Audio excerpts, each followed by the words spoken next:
A Odabá, como o Jimmy já falou, é uma associação de afroempreendedores. Hoje nós temos 86 associados. A instituição tem mais de 3 anos. E a gente busca o empoderamento econômico do povo negro no Brasil. Então, esse foi o primeiro ano que a gente fez ações, inclusive fora de Porto Alegre. A gente teve ações no Rio de Janeiro, ações em Belo Horizonte. A gente fez esse evento nesses 2 estados. E a gente já tem também associados nesses 2 estados, buscando sempre a conexão, onde nós tivemos o nosso homenageado, que foi o Maurício Pestano, da revista Raça. A segunda edição foi o ano passado, com a Rachel Maia. E esse ano nós teremos a temática de Favela é Luxo, e será o Celso Ataíde. E vai ser no Hilton, que é o antigo Sheraton. E as pessoas sempre nos perguntam assim, por que fazer um jantar, né, de pessoas pretas num ambiente branco? E a gente fala, porque a gente é afrontoso mesmo. Porque a gente tem que ocupar todos os espaços. A gente pode e deve estar em todos os espaços. Nós merecemos o luxo, né? E, infelizmente, o luxo ainda está nos espaços de pessoas brancas. Então, a gente faz por afrontar mesmo. E o jantar vai ser no dia 25 de novembro. A gente está com o primeiro lote quase esgotado. Então, até o dia 15, vai estar com valor promocional para o primeiro lote, né, para associados e não associados. Todos que tiverem interesse no jantar podem procurar a Raquel, que está aqui do ladinho, ó. Uma pequena, grande mulher, aqui do lado. E o meu segundo recado é referente à nossa rifa, que acabou ficando mais internamente, que era uma rifa que a gente fez. O Goleiro Aranha, ele é nosso associado também. E ele fez uma coletiva e ele estava usando uma camiseta, né? E essa camiseta que está aqui, vem cá, Raquel. Ele produziu essa camiseta também para os associados da Odabá. E a gente está fazendo uma rifa que vai até segunda-feira.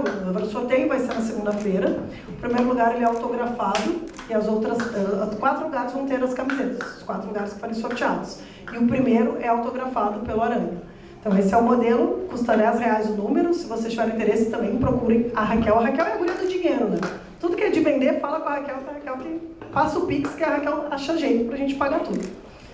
E para se associar na Odabá, quais são as vantagens de ser um associado da Odabá? Primeiro é isso, é a gente fazer conexões, trocas, a gente se reconhecer, a gente conhecer outras pessoas pretas no mesmo espaço, com o mesmo objetivo.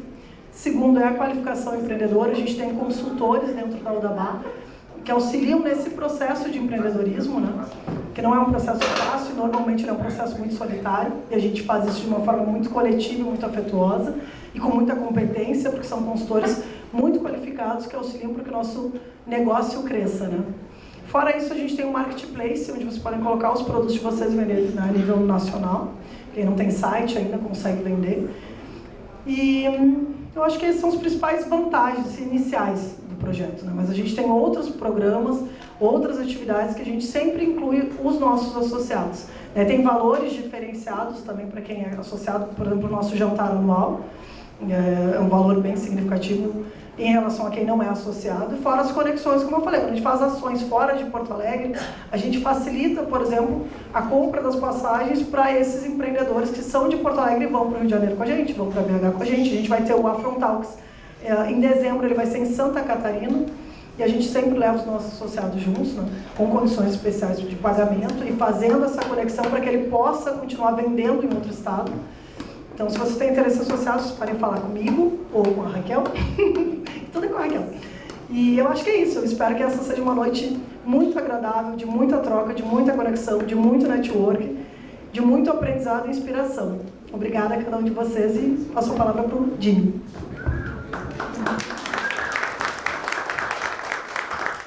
Fala bem essa menina, né, gente?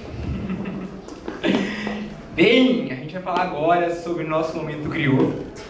É um momento que a gente fala muito sobre a nossa cultura, sobre a nossa ancestralidade, através da oralidade. Então eu convido a esse palco a Ita, nossa Ita Najara, diretora de identidade afro-empreendedora.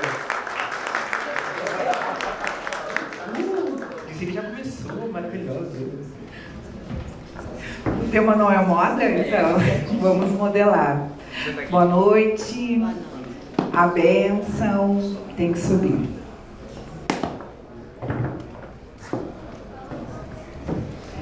A bênção para todos aqueles que possam me abençoar. Sou Itanajara Almeida, Itanajara de Oxum, meu nome tradicional. diretora de qualificação empreendedora da UDABA, e é sempre uma honra poder estar aqui falando um pouquinho sobre ancestralidade, sobre este lugar de pertencimento, né, que a gente se reconhece e a gente encontra os nossos iguais. E hoje, né, o nosso tema é exatamente sobre moda. E aí eu fiquei tentada a escrever algumas coisas e acredito que são coisas muito minhas, assim, né? E gostaria de dividir um pouquinho com cada um e cada uma. Então vamos lá. Conceito sobre moda. Significa uma maneira ou costume predominante em um determinado momento. É uma palavra muito usada para designar uma forma de se vestir, o que é comum para muitos ou apreciada por várias pessoas. E aí vamos pensar em moda ancestral. Falar que a moda ancestral teve início na pré-história. É falar em homens primitivos que no período paleolítico, que buscaram couros e peles de animais e também produziram outras peças com cascas e sementes de plantas nativas para se vestir. Dando continuidade a essa narrativa, em África não foi muito diferente. Tínhamos hábitos e formas distintas de nos vestir, mas usando tudo que a natureza nos oferecia. Os povos tradicionais são os que possuem uma forma própria de se vestir, assim como os povos originários, especificamente os indígenas, que buscam de fato o poder da natureza para cobrirem seus corpos, podendo ser com peles, couros ou desenhos e pinturas capazes de identificar a territorialidade de cada grupo e a partir de sua vestimenta ou a falta dela. Nas tradições das matrizes africanas, a vestimenta identifica a qual a nação cada um pertence e quais os orixás são regentes de cada ori, a partir das cores predominantes em suas indumentárias, axós, utilizados. E também não ficam de fora os colares de contas, guias, delocuns, que são determinantes para identificar o seu sagrado. Como a África, o regime predominante no passado era a monarquia e que hoje limita em poucos países, a forma que direcionava a moda de acordo com a economia, um exemplo disso eram as coroas, né, que as rainhas e princesas usavam, cravejadas com pedras preciosas que indicavam o quão rico era o rei e a sua corte exibia o seu poder naquele reinado. A representatividade para todos os corpos é ancestral. Os indígenas costumam dizer que quando os nossos corpos chegam também os nossos ancestrais e chegam também a nossa história de pertencimento, pois através das roupas que utilizamos anunciamos a nossa origem. Muitos ainda pensam que podemos mostrar, a partir do que vestimos, a nossa personalidade, que de fato nos mantém conectados com a moda e o que precisa ser mutável, para que possamos nos adaptar às tendências que geralmente se adequam às estações do ano. Mas de fato, que jamais podemos estar inseridos nesse nicho sem prevermos aonde podemos nos comprometer com as nossas decisões. Decidir sobre quem somos, queremos ou parecemos ser, faz parte da moda. Mas a decisão do que pretendemos com a nossa moda é a partir da nossa ancestralidade, do que nos faz sentir pertencentes ao lugar de onde viemos. Pensar em vestir como uma forma de existir nos conecta com o poder criativo de memórias afetivas. Bisavós, avós, mães, sentadas às máquinas de costura, nos remete à infância. Negras maneiras de vestir. Nós, pretos e pretas, somos reconhecidamente referência em moda sustentável. Fomos desde sempre apresentados como transformar peças de roupas e calçados, muitas delas doadas ou herdadas, e que se fazia necessário adequar para continuar em sua trajetória. Quem nunca recebeu um casaco, um tênis ou até mesmo uma mochila que customizou de tal forma que ficou exótica?